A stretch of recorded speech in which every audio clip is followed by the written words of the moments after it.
Bonjour frère Peter, bonjour à tous mes frères et mes sœurs de Québec, de l'île Maurice, de Matadi et de partout où vous nous suivez, à vous tous. Que la paix du Seigneur soit avec vous.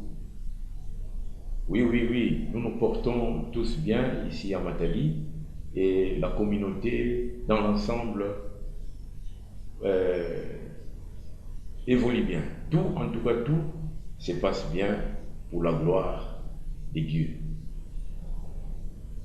Mes frères et sœurs, dans le Seigneur, aujourd'hui j'ai la joie de partager avec vous sur un sujet important, surtout en ces temps de carême.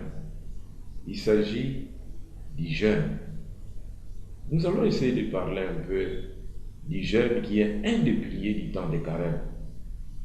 Mais il sera question évidemment de vous donner quelques conseils pour vous montrer comment on peut réussir les jeûnes en ces temps de carême. En effet, nous nous sentons souvent mal à l'aise lorsqu'on parle de jeûne. Nous avons beaucoup de difficultés à jeûner. Ça, je crois que c'est vrai et chacun peut l'affirmer. Et nous trouvons parfois des excuses et nous pensons que cela, pour nous, ça ne peut pas marcher. Voilà pourquoi, au cours de cet enseignement d'aujourd'hui, cette prédication, nous allons essayer de voir que cet exercice est pourtant important pour notre vie spirituelle. Il est vraiment important. C'est un exercice difficile, c'est vrai. Souvent nous avons beaucoup d'excuses parce que nous pensons que c'est peut-être archaïque, c'est peut-être dépassé, mais mes frères et sœurs, nous devons savoir qu'il s'agit là d'un exercice très très très important pour notre vie spirituelle. Alors voyons d'abord qu'est-ce qu'est le jeûne. Le jeûne, c'est une pratique millénaire, bien connue dans plusieurs religions du monde. Plusieurs religions du monde pratiquent le jeûne. On la retrouve par exemple dans les religions abrahamiques. On trouve ça dans le judaïsme par exemple. Il est bien présent le jeûne. Il y en a aussi dans le christianisme et dans l'islam. Mais également dans les religions et les voies de sagesse orientales, telles que l'hindouisme et le bouddhisme. Qu'est-ce que le jeûne? Du latin jesunus, c'est-à-dire qui est à jeun, c'est ça d'ailleurs qui a ensuite donné les termes que nous connaissons bien, déjeuner, dis jejusnare et dîner, disjunare. Tout ça, ça vient de jeûne. Donc le jeûne en général est une forme d'abnégation et se réfère le plus souvent à l'abstention des nourritures. C'est une pratique qui est aussi présente dans la Bible. Nous allons le voir. Par exemple, chez les Hébreux, dans l'Ancien Testament, la pratique du jeûne était très répandue, comme l'attestent d'ailleurs multiples références dans les Saintes Écritures. Il était d'ailleurs assez fréquent quand il s'agissait par exemple de faire pénitence. Les repentis jeûnaient. Alors, aussi, ils se couvraient d'un sac en guise d'habit et se nourrissaient également des cendres. Nous pouvons les voir dans Josué chapitre 7 verset 6, Jérémie 6 26, et il y en a aussi dans Lamentation chapitre 2 verset 18 et dans 1 Roi chapitre 21 verset 26. Ceci a inspiré aussi les rites chrétiens du mercredi des cendres.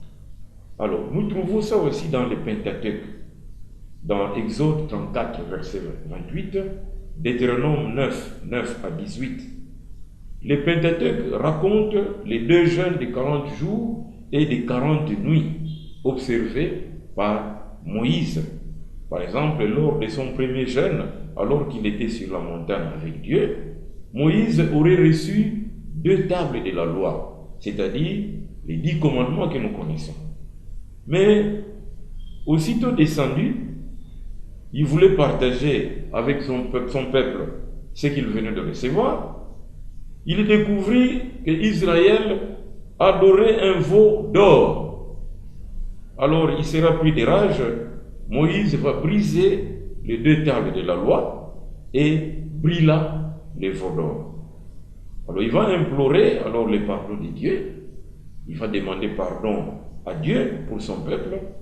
Et une fois obtenu le pardon, il gagna de nouveau la montagne, où il entreprit un second jeûne. Voilà, donc il y a ces 2 jeûnes-là que le Pentateuque nous raconte, les 2 jeûnes de Moïse. Et il reçoit des nouvelles tables de la loi. Et en plus, la Torah, écrite et orale. Alors, dans le Nouveau Testament, nous retrouvons aussi quelques passages qui parlent du jeûne. Au début de son ministère, nous pouvons lire dans Matthieu chapitre 4, versets 1 à 4, Jésus part 40 jours et 40 nuits dans les déserts. Et là, c'est bien souligné, il priait et 40 jours, Jésus a jeûné.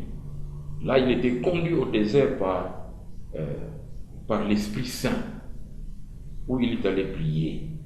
Et là, nous connaissons la célèbre parole du diable à Jésus, qui lui disait, « Si tu es le Fils de Dieu, ordonne que ces pierres deviennent du pain. » Jésus répondit, « Il est écrit, l'homme ne vit pas seulement de pain, mais de toute parole qui sort de la bouche de Dieu. » Donc Jésus voudrait nous montrer ici que pour résister devant les tentations, ou mieux, pour bien gêner, il faut être à l'écoute de la parole de Dieu.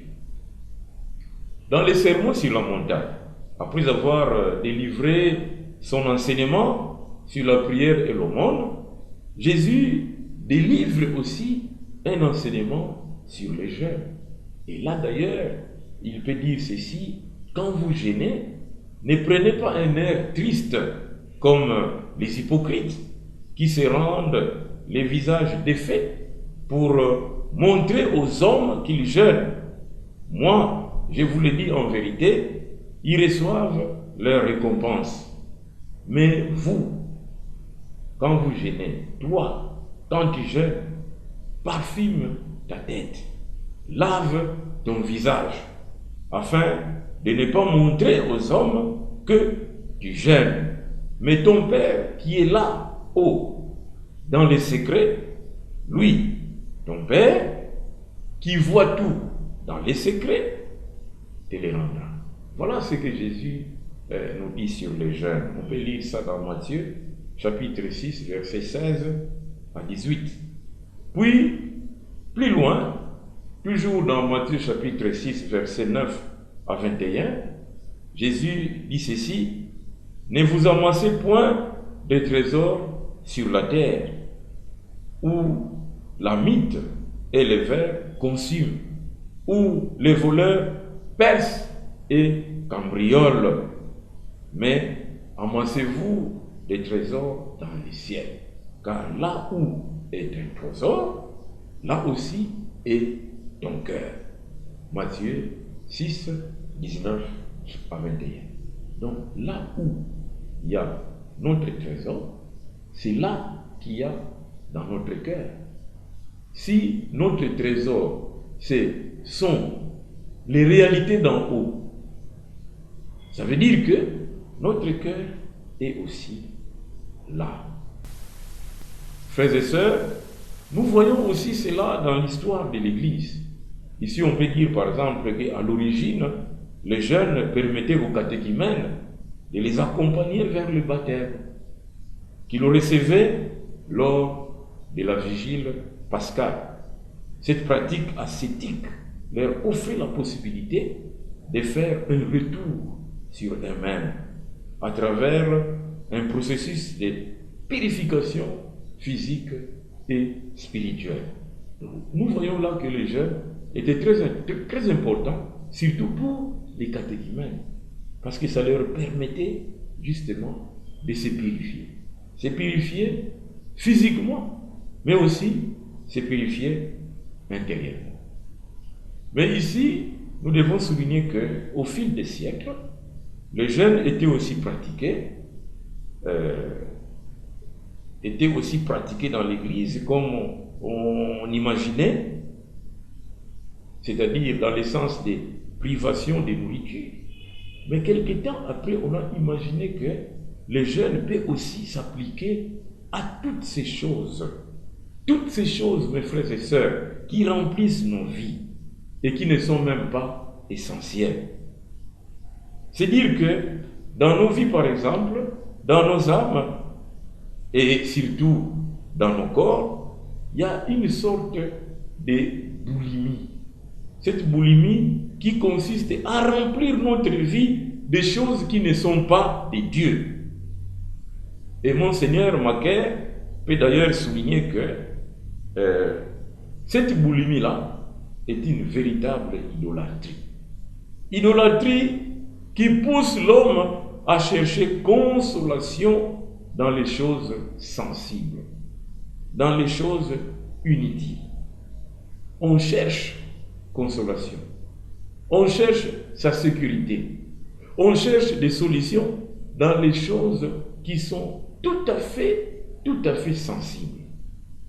Ça peut être une personne que vous avez l'habitude de fréquenter. Vous voulez trouver consolation auprès de cette personne. Ça peut être un écran de télé. Vous êtes toujours devant la télé. Vous voulez trouver consolation devant la télévision. Bref, il s'agit vraiment de consolation sensible. Et notamment, cette chose basique aussi, qu'est la nourriture et la boisson. Il y en a, quand il est assis devant un verre de bière, eh bien, il est capable de passer des heures et des heures en train de boire jusqu'à oublier ses devoirs. Il y en a, quand il se met à manger, eh bien, il mange jusqu'à se remplir son ventre, il devient fatigué et même incapable de prier. Eh bien, cette boulimie, cette gourmandise, mes frères et mes sœurs, est une véritable idolâtrie par rapport à Dieu. Dans le sens même où elle est une recherche de consolation, de secours, un peu comme les Hébreux dans les déserts avec leurs veaux d'or. Vous voyez, ils ont tourné le dos à Dieu. Ils ne regardaient que les veaux d'or. Leur attention était sur les veaux d'or. Et tout à l'heure, je vous ai parlé de la colère de Moïse, qui a même cassé les 2 tables de la loi, parce qu'il était en colère. Voilà. Les Hébreux, ils cherchaient consolation, ils cherchaient sécurité dans les veaux d'or au lieu de Dieu. Aujourd'hui encore, il n'est pas rare de voir des gens qui cherchent consolation dans ce qui est accessoire, dans ce qui est inutile. Et à cause de ça, ils passent des heures et des heures. À cause de ça, ils sont capables d'oublier Dieu. Tout cela parce que nous pensons que les consolations qui viennent de Dieu sont plus éloignées. Les consolations qui viennent de Dieu ne sont pas immédiates. Nous voulons des solutions immédiates. Nous voulons que la prière, ou disons ce que nous attendons à Dieu, ça soit comme une voiture que nous démarrons. Dès que nous mettons notre clé de contact, nous démarrons automatiquement, le moteur démarre et vous pouvez partir avec votre voiture. Non, c'est cela que nous pensons. Et donc, mes frères et mes sœurs, bien-aimés dans la foi, perçus dans ce sens, le jeûne devient l'acte. Ça, c'est très important. Que je pose pour remporter une victoire première, a priori dans les principes même de mon existence, sur mon addiction, à tout ce qui me remplit, à tout ce qui n'est pas de Dieu, je me soustrais de ça. Voyez, je me prive de ça. C'est ça la première victoire. Oui, c'est une victoire. Et voilà pourquoi il faut donc commencer par la base. Ou même, poursuit Monseigneur Macaire, même par la fondation. Car lorsque j'ai rempli ma vie d'autres choses que Dieu, notamment la nourriture et tout ce qui est sensible, lorsque j'ai réussi, j'ai rempli ma vie de tout cela et de tout ce qui est accessoire, j'oublie Dieu. Je peux devenir incapable de prier, incapable de me consacrer, incapable d'offrir ma vie au service du Seigneur. Mais lorsque j'ai gagné la nourriture, lorsque j'ai gagné ce que je considère comme essentiel, pour moi qui est en réalité accessoire, alors en ce moment-là, je peux gagner aussi les autres choses, les autres réalités, les autres relations et même les autres pratiques religieuses. Il y en a qui pratiquent d'autres religions. Je peux citer le fétichisme. Je peux citer la pratique, la consultation des devins. Je peux citer les sciences occultes. Donc lorsque j'ai abandonné la nourriture, je peux être aussi capable d'abandonner tout cela.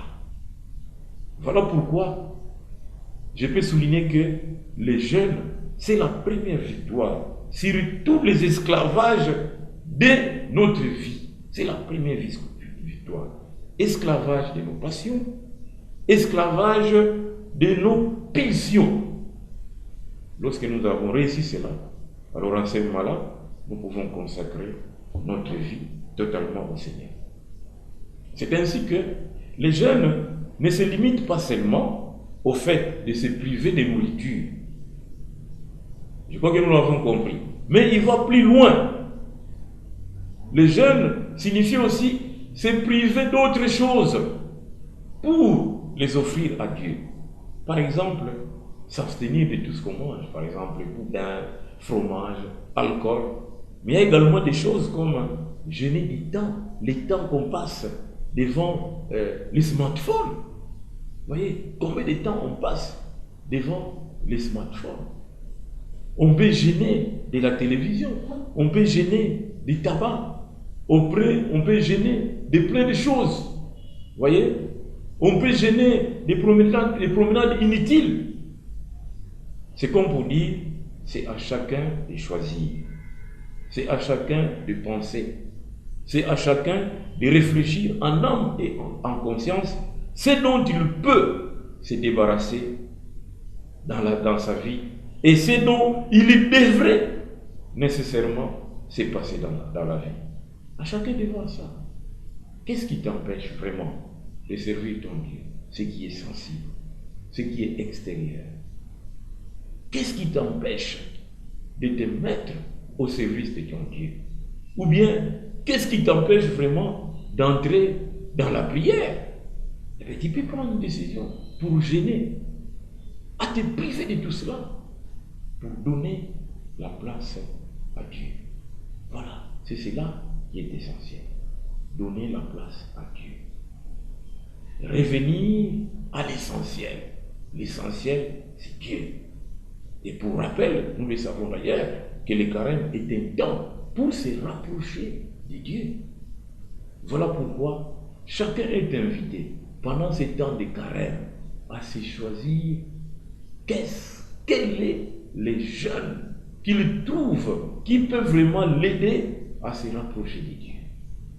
De quoi allez-vous vous priver, mon frère et ma soeur, pour que vous soyez vraiment au service de Dieu, pour que vous soyez vraiment capable de partager avec les prochains et aussi pour que vous puissiez grandir avec vous-même.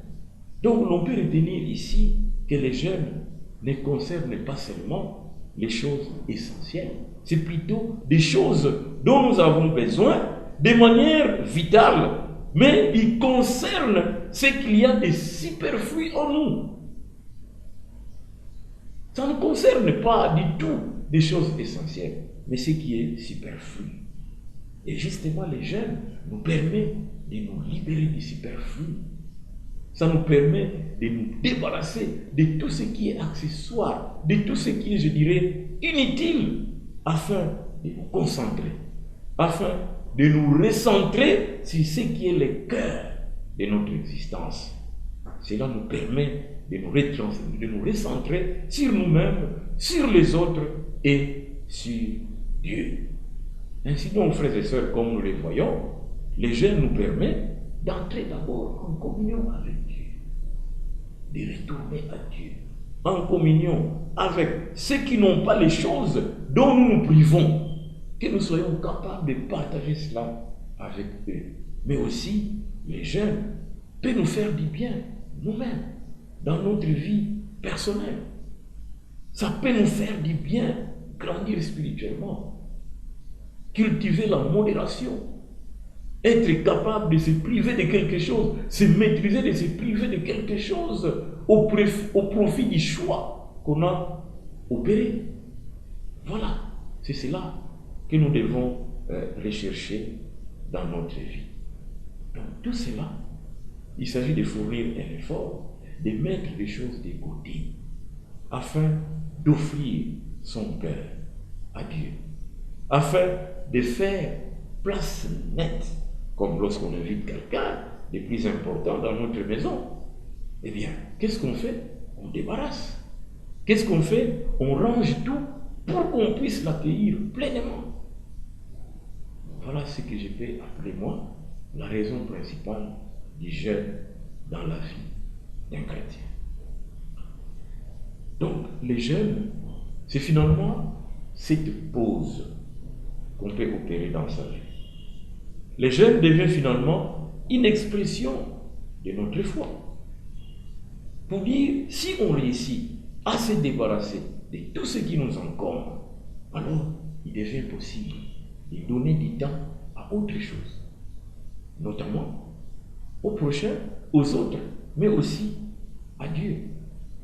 Et dans les sermons de la montagne, nous voyons, Jésus nous enseigne que les jeûnes doivent être associés à la pratique de la prière et de la charité, car ceci n'a de sens que s'il permet de servir son prochain tout en s'unissant à Dieu. Voilà, c'est à quoi le jeûne doit nous emmener. Servir le prochain et s'unir à Dieu.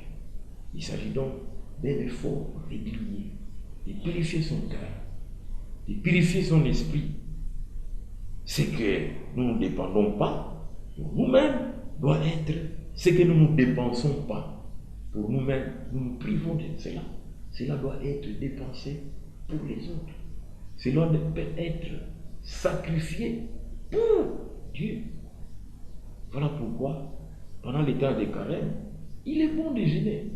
Il est bon de donner du temps pour Dieu, donner du temps pour les autres et nous priver quelque part de quelque chose, même ce que nous aimons. Alors, en quoi consistent les jeûnes? Dans cette optique, nous pouvons dire que le jeûne a une signification très spirituelle qui est ancrée même dans la foi chrétienne. Ainsi, avant le fait de se priver, le jeûne symbolise deux points importants, mes frères et sœurs. Il symbolise deux points importants. D'abord, les sacrifices, l'essence du sacrifice, et la volonté de réussir à se détourner des plaisirs de la société pour se consacrer sur la foi envers Dieu. Il s'agit en réalité d'une démarche qui est avant tout personnelle et volontaire. On ne peut pas être capable de faire un sacrifice quand on ne choisit pas de le faire librement et de façon volontaire. C'est une démarche libre, une démarche volontaire. Personne ne peut être forcé à jeûner et surtout pas à faire comme les autres, parce que les autres le font, moi aussi je le fais. Non, personne ne peut être forcé à le faire. C'est entre nous et Dieu. Et le but est clair, c'est de vivre une expérience intérieure profonde qui va nous rappeler les sacrifices que Dieu lui-même a fait pour nous. Ça doit nous rappeler les sacrifices du Christ. le Christ a accepté de mourir à la croix pour nous. C'est dire que dans un jeûne spirituel, comme pendant les temps de carême, le but est de faire preuve de retenue, faire preuve de maîtrise de soi. Il s'agit d'une véritable discipline spirituelle destinée à donner soif et faim de Dieu, avoir soif et faim de Dieu. Il faut pour ce faire une discipline personnelle, avoir soif de sa parole, de permettre à chacun de se consacrer davantage sur sa relation avec Dieu. Cela c'est très important. Consacrer du temps sur sa relation avec Dieu, sans être distrait par les désirs du monde, sans être distrait par les appétits du monde, sans être distrait par les tentations qui nous guettent toujours. Voilà pourquoi nous pouvons dire le jeûne n'est pas seulement un geste de pénitence, mais il est aussi un geste de solidarité avec les pauvres. C'est une invitation, mes frères et mes sœurs, au partage et à l'aumône. Ça ne sert à rien de prier quand vous êtes incapable de regarder l'autre qui souffre. Ça ne sert à rien de prier quand vous êtes incapable de partager avec quelqu'un qui est dans le besoin. Donc notre jeûne doit nous conduire à tout cela. Donc, nous avons compris que le jeûne est d'une importance capitale. Nous devons donc jeûner. Mon frère, ma soeur, nous devons jeûner. C'est là pour plusieurs raisons. D'abord, parce que c'est une recommandation de Jésus. Par obéissance à notre Dieu, nous devons jeûner. Nos ancêtres, les Hébreux, dans l'Ancien Testament, ont jeûné. Moïse a jeûné. Et Jésus lui-même a jeûné. Et il nous recommande aussi, lorsque nous jeûnons, ne soyons pas comme des hypocrites. C'était une recommandation de Dieu. Le jeûne, c'est aussi pour renoncer à la chair. Vous voyez? Pour renoncer à tout ce qui est sensible, tout ce qui est physique, et faire mourir les passions charnelles pour donner la place à Dieu. Une autre raison, c'est pour vaincre certains péchés et affaiblir les appétits de la chair. Les jeûnes nous aident aussi à nous sanctifier et à renoncer à notre vie, être capable de nous sacrifier pour Dieu, de nous sacrifier pour les prochains. Voilà pourquoi les jeûnes nous aident à retourner à Dieu. Nous allons nous repentir, nous allons nous convertir pour retourner à Dieu, pour nous consacrer à Dieu, pour allumer notre flamme, la flamme de la foi, la flamme de l'espérance, la flamme du zèle apostolique, mais aussi rechercher la volonté de Dieu. La volonté de Dieu pour soi-même et recevoir les instructions divines. On peut être capable d'écouter Dieu qui nous parle.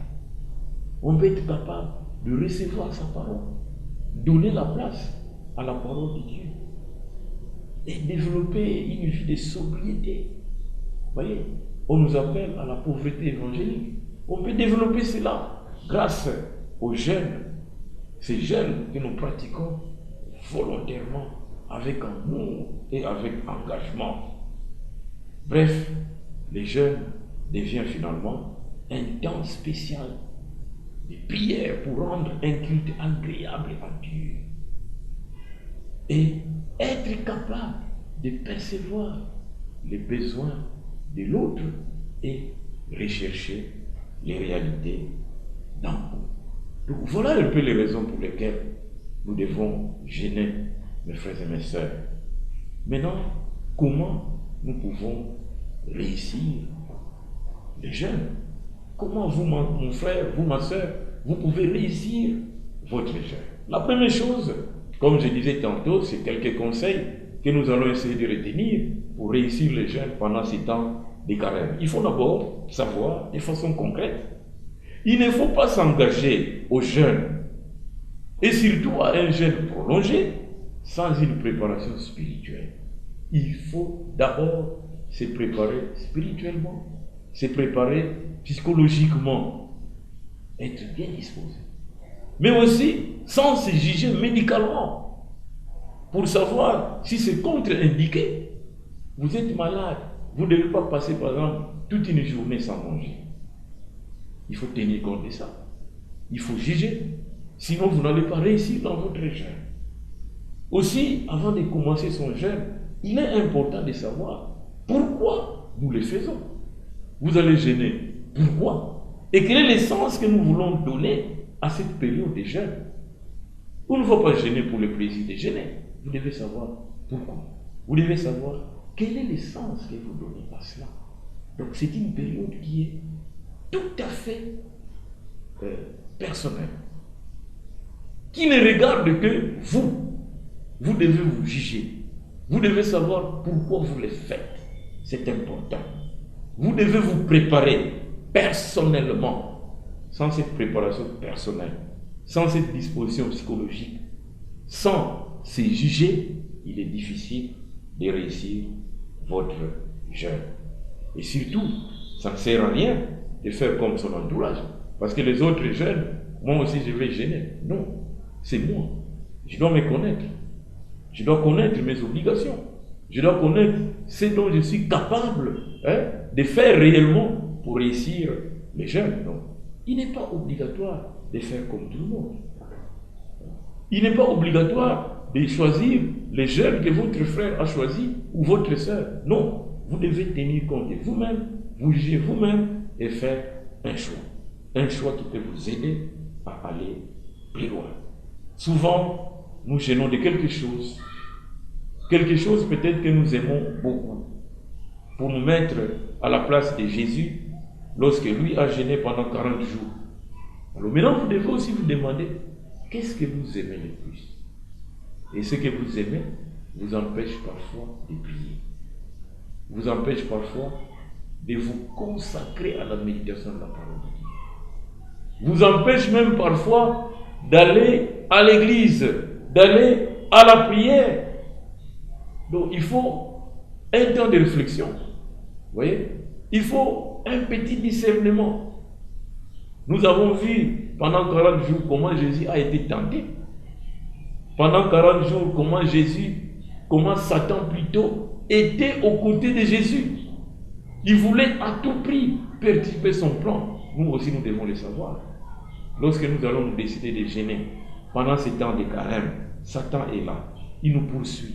Il est à notre porte. Il est partout avec nous pour nous tendre des pièges. Lorsqu'on n'est pas bien préparé, lorsqu'on n'entre pas profondément dans la prière, lorsqu'on ne se consacre pas à méditer la parole de Dieu, il nous sera difficile de résister devant toutes sortes de tentations pendant ces temps de carême. Ne pas le faire par orgueil. Il faut éviter l'orgueil. Et surtout, quand on use de certaines facilités.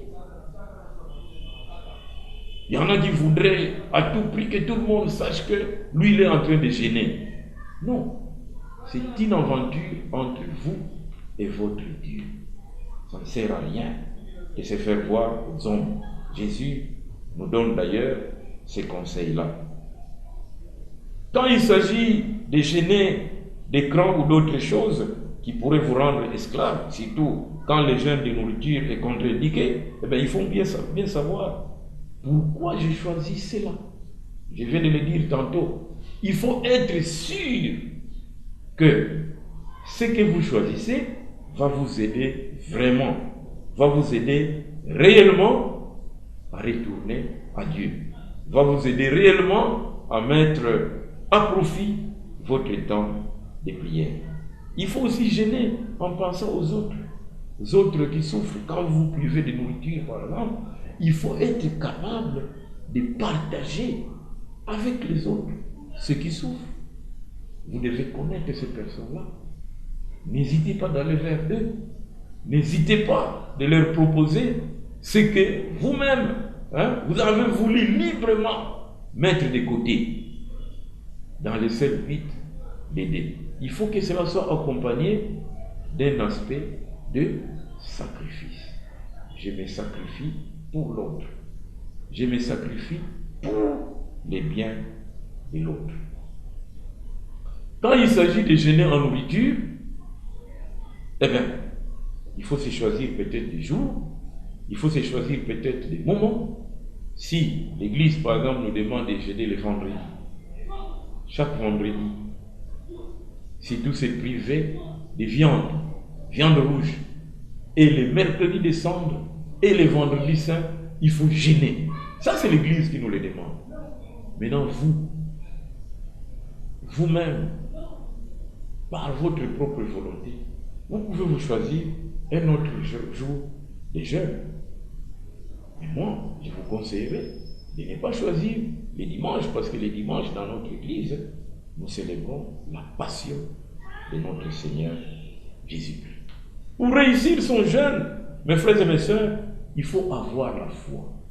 C'est-à-dire, il faut avoir la conviction que ce que vous êtes en train de faire, vos privations, tout ce que vous avez mis de côté, c'est dans le but de rencontrer votre Dieu. Il faut le faire avec foi. Il faut avoir la conviction. Avoir un but précis. Ouvrir son cœur. Ouvrir sa vie entière à Dieu et au prochain. Et il faut être concentré sur ce qu'on fait. Il ne faut pas donner la place à la distraction. Il ne faut pas donner la place à autre chose. Être consacré à ce qu'on fait.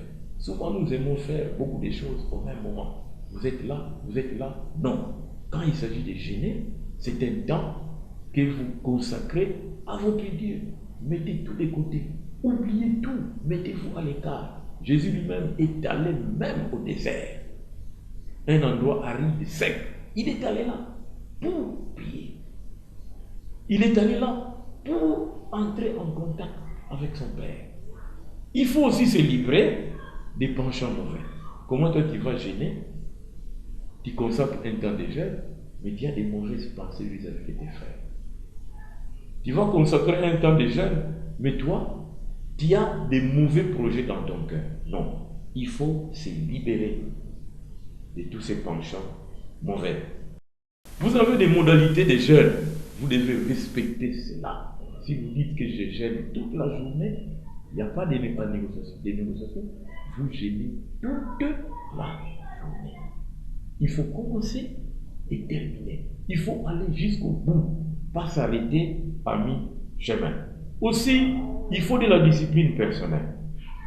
La discipline personnelle, le temps que vous consacrez, vous le consacrez pour les jeunes.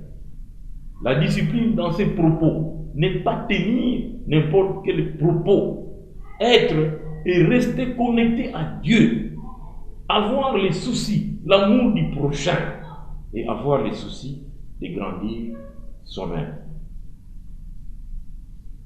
Il est aussi conseillé pour réussir les jeunes de pratiquer un jeûne diurne, c'est-à-dire pendant le jour. Vous pouvez prendre par exemple un petit déjeuner et le reste du temps vous dites je vais jeûner. Vous allez consacrer ça à la prière. Donc vous prenez juste les petits déjeuners et le reste du temps vous restez dans l'état de jeûne jusqu'au soir. Alors, il est aussi conseillé, si vous pensez que vous-même vous ne pouvez pas le faire, vous pouvez le faire en association, avec des frères, avec des sœurs. Vous dites, nous allons consacrer un temps de jeûne, et puis vous vous soutenez mutuellement. Le soutien des autres peut aussi vous aider à tenir. Même quand vous avez peut-être oublié, l'autre peut vous rappeler. Écoutez, nous avons pris la décision de jeûner de telle heure à telle heure, ou bien de jeûner par rapport à tel choix que nous avons opéré. Donc tout cela peut vous aider, n'est-ce pas, à jeûner convenablement. Tenez-vous au courant, parlez entre vous, fixez-vous des moments d'ensemble où vous pouvez prier ensemble, comme une espèce de communion des saints. Donc voilà quelques conseils rapides si nous voulons réussir notre jeûne. Mais dans tout cela, nous devons être convaincus que ce que nous avons choisi de faire peut nous aider effectivement à grandir spirituellement, peut peut nous aider effectivement à aider, à penser au prochain, à celui qui souffre. Ça peut nous aider effectivement à retourner à Dieu, notre Père. Pour terminer, frères et sœurs, nous allons rapidement voir quels sont les bénéfices du jeûne pendant ces temps des carême. Les jeûnes que nous pratiquons pendant les carêmes apportent, mes frères et mes sœurs, de nombreux bienfaits. Les jeûnes, c'est un exercice très puissant pour la foi. D'abord, il renforce notre foi. Les jeûnes nous permettent de grandir spirituellement. Et quand on a grandi spirituellement, on devient fort devant toutes sortes de tentations. Lorsqu'on a la foi, on peut être capable de déplacer même les montagnes. Lorsqu'on a la foi, on peut être capable de repousser Satan loin de nous à cause de la foi. Rappelez-vous, lorsque Jésus a dit à ses disciples qu'il y a des esprits qu'on ne peut chasser que dans les jeûnes et dans la prière. Le jeûne favorise aussi la gratitude envers les autres. La gratitude envers les autres. Lorsque vous êtes capable de jeûner, vous êtes capable de vous priver de quelque chose, même ce que vous aimez, facilement vous pouvez partager avec les prochains, avec celui qui souffre. Donc, on grandit. Cela favorise en nous les soucis de l'autre qui souffre, mais aussi d'avoir la possibilité de réaliser une introspection de soi de façon profonde. Nous pouvons être capables d'entrer en nous-mêmes et de découvrir en nous ce qui nous empêche d'entrer réellement en contact avec Dieu. Voilà pourquoi on dit que le temps des carême, c'est un temps où nous sommes invités à déchirer nos cœurs, à entrer en nous-mêmes et découvrir le mal qu'il y a en nous, les péchés qu'il y a en nous, ces péchés qui nous empêchent justement d'aller à Dieu, de se consacrer totalement à son service. Mais les jeunes vont aussi ainsi intensifier notre relation avec Dieu.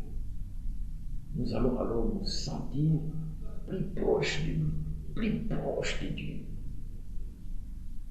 Les jeunes vont nous aider à préparer notre cœur à accueillir la grâce de la résurrection. Nous sommes en train de monter vers bas, dans la prière, dans les jeûnes, dans la méditation de la parole. Tout cela nous aide à préparer notre cœur, n'est-ce pas, à accueillir cette grâce de la résurrection qui fera de nous des hommes et des femmes nouveaux.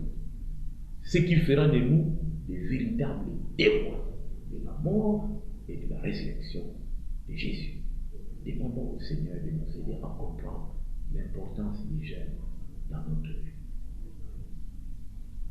Ne cherchons pas des excuses, parce que, comme je l'ai dit tantôt, le jeûne, c'est un exercice spirituel très important pour notre vie de foi, pour notre vie chrétienne.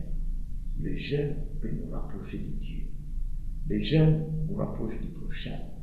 Le jeûne peut nous donner la force de résister devant toutes sortes de tentations dans notre vie. Que le Seigneur nous aide dans notre vie de chaque jour, pour que nous soyons de ceux qui mettent en pratique tous ces exercices de piété que l'Église nous propose et que Jésus nous recommande, pour que ces exercices nous aident à grandir spirituellement.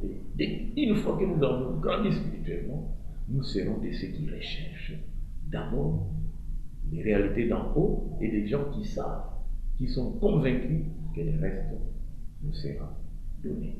Que le Seigneur nous aide, que le Seigneur nous bénisse, pour que cette parole pénètre en nous et qu'il porte des fruits de conversion, qu'il fasse de nous des hommes et des femmes nouveaux. Amen.